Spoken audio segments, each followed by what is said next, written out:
malam ini dalam kapasitas saya sebagai Ketua Majelis Tinggi Partai Demokrat, sebuah lembaga tertinggi dalam kepengurusan Partai Demokrat, saya perlu menyampaikan pernyataan dan penjelasan secara resmi guna merespons KLB Deli Serdang hari ini.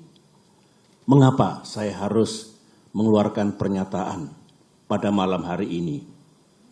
Karena sesuai dengan AD dan ART Partai Demokrat tahun 2020 yang telah disahkan oleh negara dan pemerintah melalui Kemenkumham, Kongres Luar Biasa atau KLB sebenarnya lebih menjadi domain Majelis Tinggi Partai, bukan domain ataupun kewenangan Ketua Umum Partai Demokrat. AD dan ART sesuai dengan Undang-Undang Partai Politik yang berlaku saat ini adalah peraturan dasar bagi kehidupan partai politik. Sama halnya dengan Undang-Undang Dasar atau konstitusi yang berlaku bagi negara, yang baik itu Undang-Undang Dasar maupun anggaran dasar mengikat secara hukum. Karenanya, segala kegiatan partai yang tidak sesuai dan bertentangan dengan AD dan ART adalah tindakan yang ilegal atau melawan hukum. Mari kita lihat, apakah KLB Deli Serdang tersebut legal atau sah secara hukum? Menurut AD dan ART Partai Demokrat, pasal 81 ayat 4 disebutkan bahwa Kongres Luar Biasa dapat diadakan atas permintaan A. Majelis Tinggi Partai, atau B. sekurang-kurangnya 2/3 dari jumlah Dewan Pimpinan Daerah dan 1/2 dari jumlah Dewan Pimpinan Cabang serta disetujui oleh Ketua Majelis Tinggi Partai. Mari kita uji sekarang, apakah KLB Deli Serdang ini sah secara hukum. Ingat, negara Indonesia adalah negara hukum. Pasal 1 Undang-Undang Dasar 1945. Majelis Tinggi Partai yang saya pimpin dan kini berjumlah 16 orang tidak pernah mengusulkan Kongres Luar Biasa. Jadi syarat pertama sudah gugur. Dewan Pimpinan Daerah yang mengusulkan KLB minimal 2/3 dari 34 Dewan Pimpinan Daerah. Kenyataannya tidak satu pun yang mengusulkan, berarti 0. Jadi tidak memenuhi syarat yang kedua. Dewan Pimpinan Cabang yang mengusulkan KLB minimal 1/2 dari 514 DPC. Kenyataannya hanya 34 DPC yang mengusulkan, berarti hanya 7% dari seharusnya minimal 50%. Jadi tidak memenuhi syarat yang ketiga. Usulan DPC dan usulan DPD dan DPC harus mendapatkan persetujuan Ketua Majelis Tinggi Partai.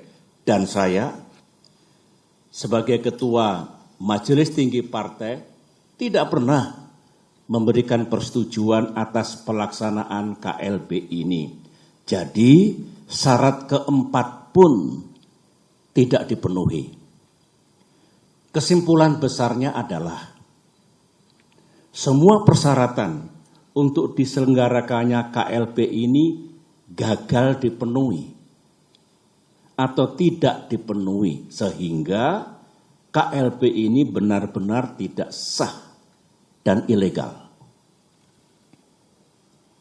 Saya dengar ada akal-akalan dari pihak KSP Muldoko dan para pelaku kudeta bahwa sebelum mengangkat KSP Muldoko menjadi Ketua Umum Partai Demokrat ilegal, AD dan ART yang sah diubah dan diganti dengan AD dan ART versi KLB Deli Serdang. Sehingga penobatan KSP Muldoko dianggap sah. Pertanyaannya, apa bisa begitu? Mari kita lihat bersama. Untuk mengubah AD dan ART, forumnya harus sah. Baik kongres ataupun kongres luar biasa yang hendak mengubah AD dan ART juga harus sah. Forum KLB Deli Serdang jelas tidak sah dan ilegal, sebagaimana yang telah saya jelaskan tadi. Sehingga AD dan ART KLB Deli Serdang menjadi tidak sah. Untuk diketahui, AD dan ART hasil kongres atau KLB yang sah pun harus mendapatkan pengesahan dari negara dan pemerintah melalui Kemenkumham. Jadi, kalau KSP Muldoko melalui telepon menanyakan keabsahan AD dan ART dan merasa cukup puas atau mengira bahwa AD dan ART KLB Deli Serdang itu sah, KSP Muldoko salah besar. Berarti KSP Muldoko tidak memahami undang-undang partai politik yang berlaku. Dan juga tidak memahami AD dan ART Partai Demokrat. AD dan ART Partai Demokrat. Lagi-lagi makin kuat dan makin nyata bahwa KLB Deli Serdang benar-benar tidak sah adanya. Saudara-saudara, ini kesempatan yang baik bagi saya untuk menyampaikan pesan kepada Ketua Umum dan segenap kader Demokrat di seluruh tanah air. Saya sangat merasakan apa yang para kader Demokrat rasakan saat ini. Saudara pasti marah,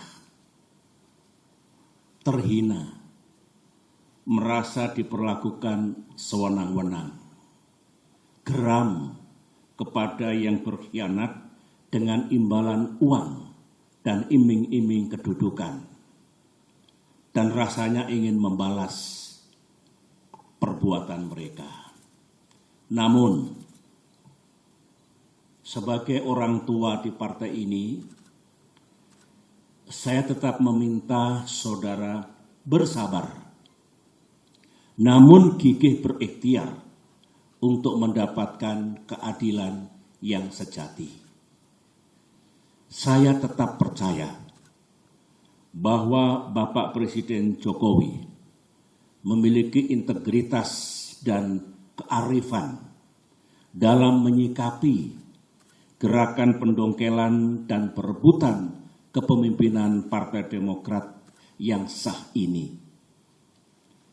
Saya juga tetap percaya bahwa negara dan pemerintah akan bertindak adil serta akan sepenuhnya menegakkan peranata hukum yang berlaku.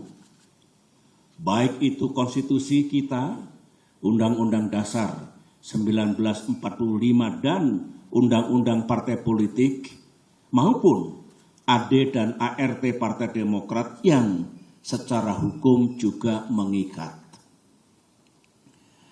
Namun, dunia politik tak seindah yang kita mimpikan. Gangguan terhadap Partai Demokrat, gangguan terhadap kita semua belumlah usai. Karenanya, mari kita makin bersatu dan makin merapatkan barisan. Di bawah komando dan kepemimpinan Ketua Umum AHY, saya mengajak para kader untuk berjuang bersama. Berjuang sampai keadilan benar-benar kita dapatkan di tanah Indonesia ini. Perjuangan untuk mempertahankan kedaulatan dan kemandirian partai, saya ulangi, perjuangan untuk mempertahankan kedaulatan dan kemandirian partai adalah perjuangan yang suci dan mulia. Ibarat peperangan, perang yang kita lakukan adalah perang yang dibenarkan. Sebuah war of necessity. Sebuah just war, perang untuk mendapatkan keadilan. Semoga Allah SWT, Tuhan yang Maha Kuasa, menuntun langkah kita, serta memberikan pertolongan kepada kita semua. Demikian pernyataan saya. Sekian dan terima kasih.